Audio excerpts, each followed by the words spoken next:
The last thing I want to talk about real quick is the worst take ever in sports history, which apparently I had last week. I'll vehemently disagree with that. It's not going to be the last time this happens, by the way. So, one of the problems with aggregate media is a quote. Everybody uses out of context. A quote out of context that people read as a headline, and in this case, it was our old friends at Clutch Points, which is the worst website, aggregate sports media. I don't know what to call them. Are they a site? They're certainly not creators, but the worst sports media aggregate people in the world. And so they took this clip I had from First Take. So Wilbon, Stephen A, and I, we started the show off talking about expectations for the Lakers. Look, I think a first-round win would be exceeding any best-case scenario for this team.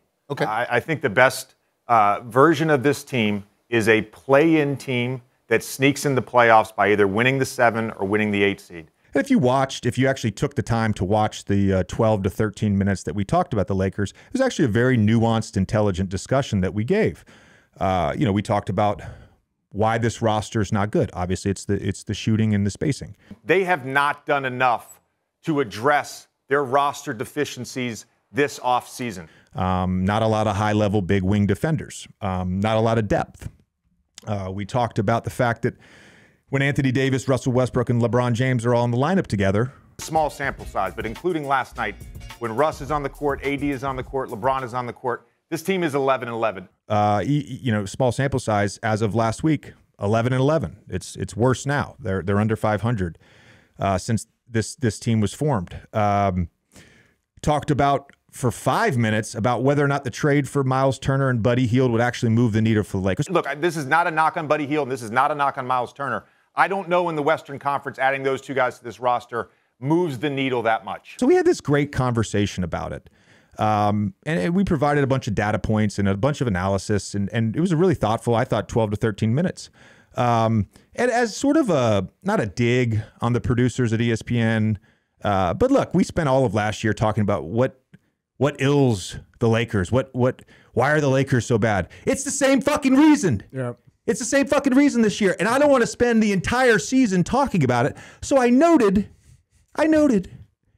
if you're a Lakers fan, if you're a producer of this show, by the way, let's not spend the entire season talking about the same fucking thing over and over. Here's an idea. Here's some silver lining for you Lakers fans out there. LeBron's going to be in a Lakers uniform when he breaks Kareem's record. Yeah. And all of a sudden, that turned into the worst take in sports history. How lazy are you? You want some analysis? Here's some analysis. Through the Lakers' start of the season, they're 25 for 118 on three-pointers. That's the worst three-point field goal percentage through a team's first 3 games of a season in NBA history. The shot that Russell Westbrook took, under 30 seconds, over 15 seconds on the shot clock, up 1. No player has done that 2 for 1 since Eric Gordon in 2019, and Eric Gordon was trying to draw a foul. We can talk all day about holding LeBron James accountable. The Lakers don't have shooting. It's a poor fit for Russell Westbrook. I don't know how many times we can say that.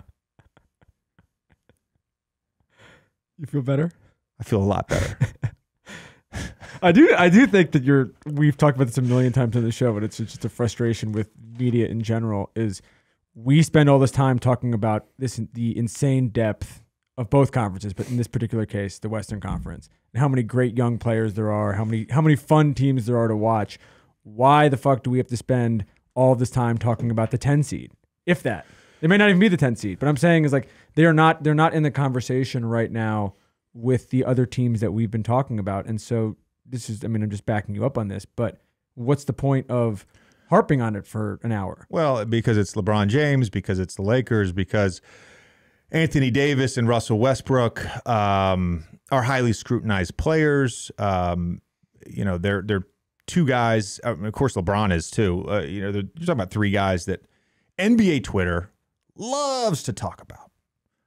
But in terms of analysis, I just think it's pretty simple.